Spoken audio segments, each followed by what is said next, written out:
She smiled when I asked about the bruises. That's when I knew something was really wrong. I first noticed them a few weeks ago, just small marks on her arms. I thought maybe she'd bumped into something. She laughed it off and said she was just clumsy. But each time I saw her, there were more, new ones, darker ones. She was my neighbor, quiet, kind, always helping everyone. We used to talk every morning when I left for work. But lately she'd stopped coming outside as much. When she did, she wore long sleeves, even in the heat.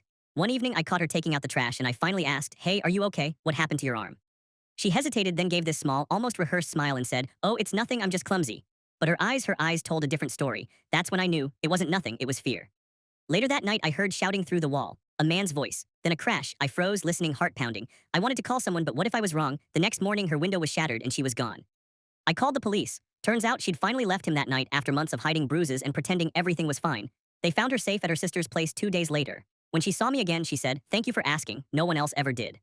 That's when I realized sometimes the quietest people are fighting the loudest battles, and one question can save someone's life.